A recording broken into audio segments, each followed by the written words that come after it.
I'm going to be picking some apples today to make some applesauce for my granddaughter. And I'm also going to be making some apple cider vinegar. So I thought you might like to join me.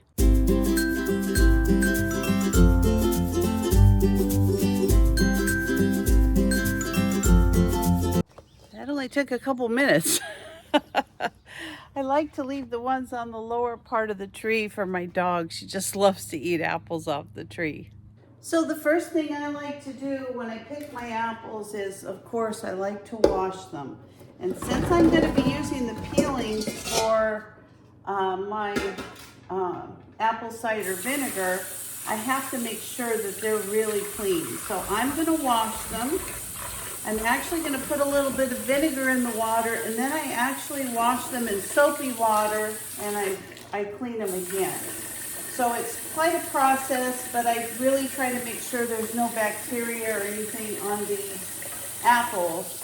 And I put about a 1/4 cup of vinegar in there. So I've got all my apples washed. I ended up with some really big, beautiful apples this year. I mean, last year I only had a handful, but this year I have a really good harvest of apples. So I've got my trusty little apple peeler core slicer thing out. This has like been one of the best little investments I ever made. I've got my Crockpot ready, and I'm gonna go ahead and start peeling apples. All right, so all you're gonna do is take the apple. I usually like to put it right where the core is. Just stick it on there. You can't do it wrong on this. And somehow it knows how much apple peeling to take off. I don't know how. This is like magic. And that is it. Your apple is cored. It takes the core out. I usually push it through. And then these little slices of apple are all ready for your crock pot. And I'll cut those all at once at as soon as I'm done with all this. And you'll see, this is just gonna make an incredible amount of apples. This is the only way when you've got an apple tree or a glut of apples from something, maybe somebody's giving you apples, this is the best way to make any kind of apple cider vinegar or apple pie or, you know, apple pie filling, whatever it is you're making. This works fantastic. All right, so I'm gonna work on this. I'll bring you back as soon as it's done, and I'll show you then the process. Super simple for making all these. All right, so now we are going to make the magic happen. We're gonna start with our apple peelings and our apple cores. And you can see there's quite a bit. Now these are going to shrink down as we're making these, but what I do is I take a cup of water, and then I take a tablespoon of sugar. And for every cup of water, you want to add a tablespoon of sugar. And that's going to be what what starts to happen to get the whole fermenting process started with apple cider vinegar.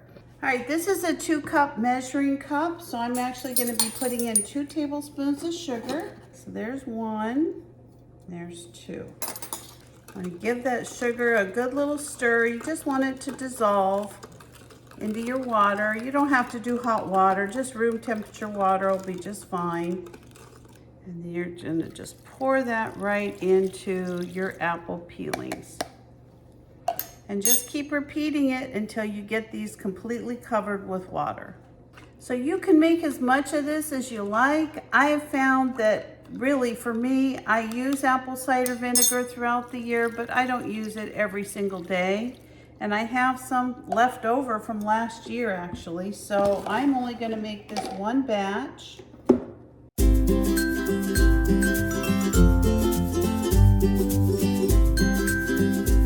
Now I had a viewer write to me last year and tell me that she had made this and her apple cider vinegar got moldy. I really can't say what caused that. I don't know. The only thing that I would recommend is to make sure that you wash your apples really good, because you are using the outer part of the skins.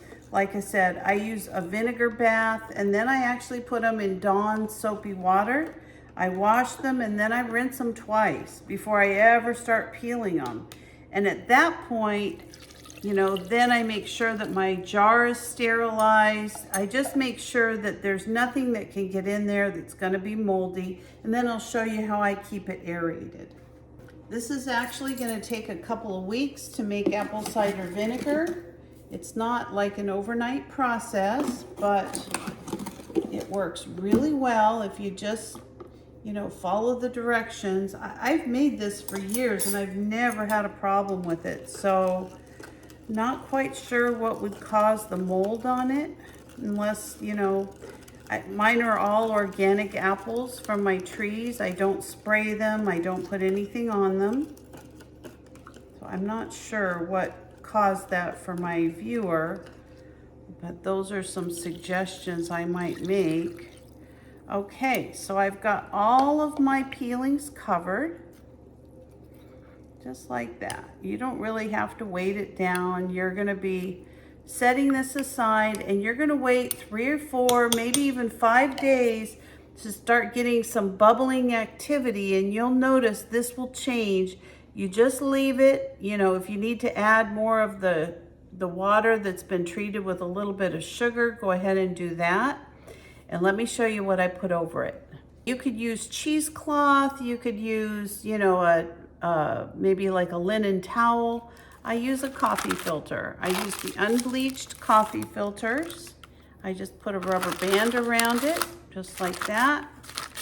And I put this in a dark place for a good, probably 4 or 5 days, just to watch it. And I actually put a plate underneath it just in case it really starts bubbling. I just don't want it all over my counters. All right, on to our applesauce. Now you probably think, wow, how's she gonna fit all this in there? Well, first thing I'm gonna do is just kind of run a knife through these apples, because right now they're just a whole apple. And when I cut them, just like this, all of a sudden they're little slices. So let me do that real quick. It only takes a minute.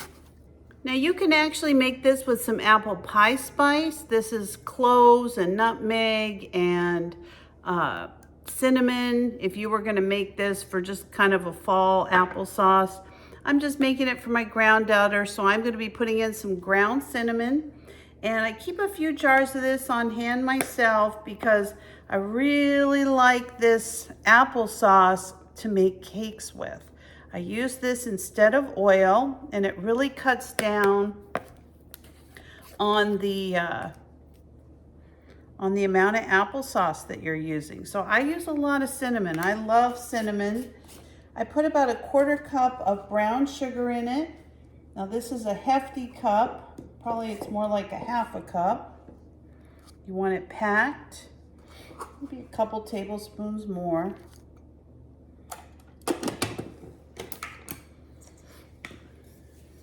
And just, you know, just get it down in there so that we can cover it with the lid. It is very full, but you'll see when this is completely done, I mean, it's gonna be about half this size, maybe 3/4 of this size. I do this every year. I usually do 2 or 3 of these crock pots at a time, but I'm not quite sure she's gonna be an applesauce fiend like the last grandkid was, and I really don't need tons of leftover applesauce. So this will be good. I'm gonna give them some jars of it. If she likes it, I'm gonna go ahead and make a lot more. If not, I can use the rest in my cake filling. So all I'm gonna do is cover this up. I'm gonna set this on high for about an hour, and then I'm gonna turn it down to low and just let it cook all day long. Well, I am all done with my busy day of making apple cider vinegar and applesauce. This is my finished product. This is how it comes out. I hope that my granddaughter loves it, and I'm not worried if she doesn't, because it works great when I'm baking a cake or something like that, substituting it for oil. And I do have a few leftover apples to enjoy over the next couple of days. And like I said, I'm actually going to be baking some apples tonight.